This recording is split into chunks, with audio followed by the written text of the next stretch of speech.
Now the next type of reaction that we'll be learning about is decomposition reaction. A reaction is said to be a decomposition reaction when a substance breaks down to give us simpler products. I hope that's fairly simple to understand, right? A big substance breaks down to give us simpler products. Let us take an example to understand decomposition reactions better. Let us take a few crystals of ferrous sulfate in a dry test tube. Now you'll observe that these ferrous sulfate crystals are green in color.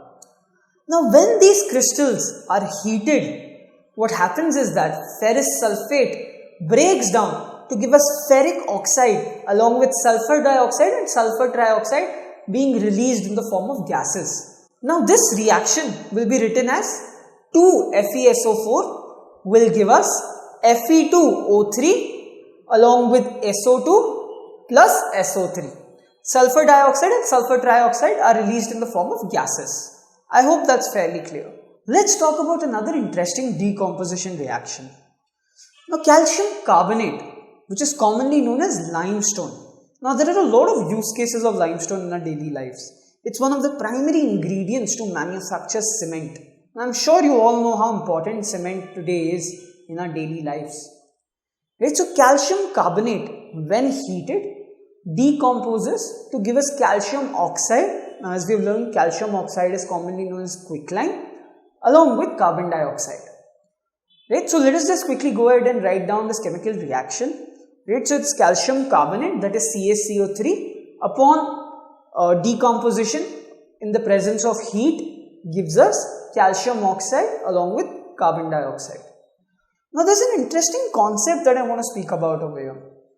Right now, in such a reaction, right, the decomposition reaction happened in the presence of heat, right?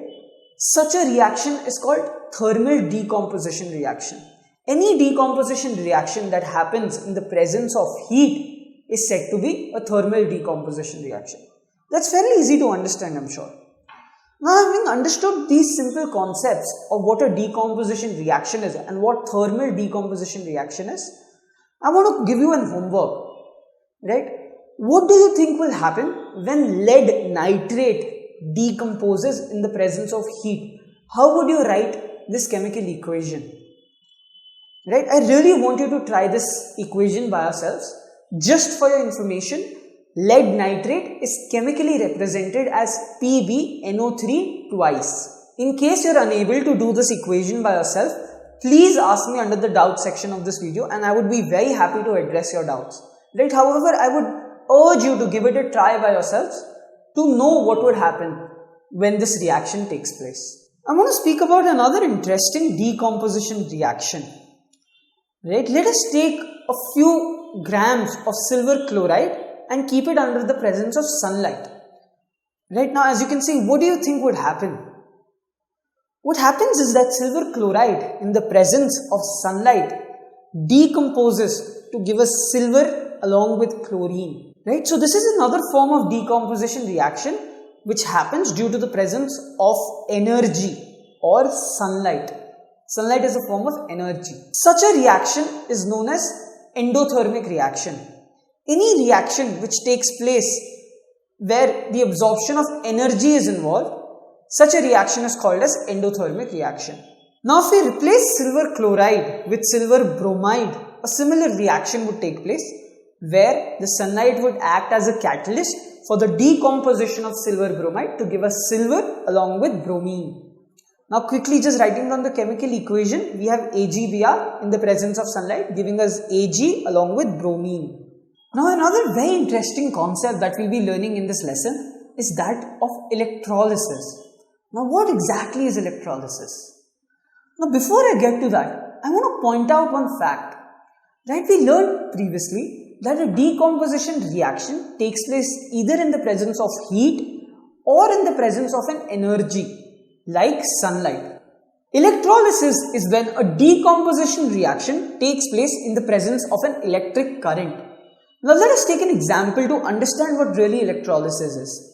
Right, let us take a beaker and let us keep two graphite rods at the bottom of the beaker. Let us connect these two rods to a battery of 6 volt and let us add water such that the graphite rod is completely immersed into water. Now in this lesson we'll be learning about electrolysis of water of H2O, or in other words decomposition of water in the presence of electric current.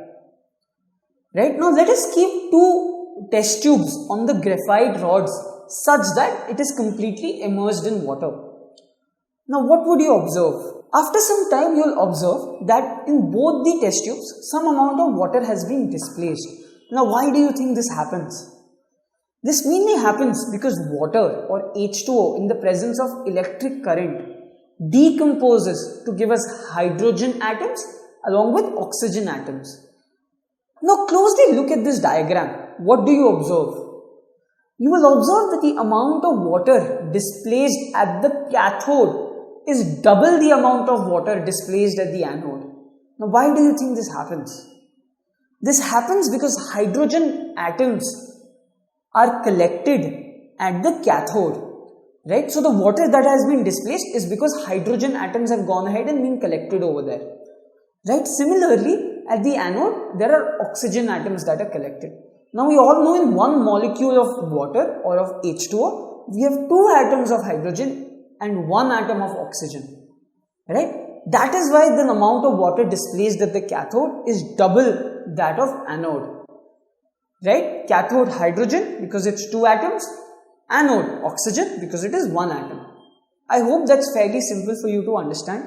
It's very important for you to understand this concept of electrolysis.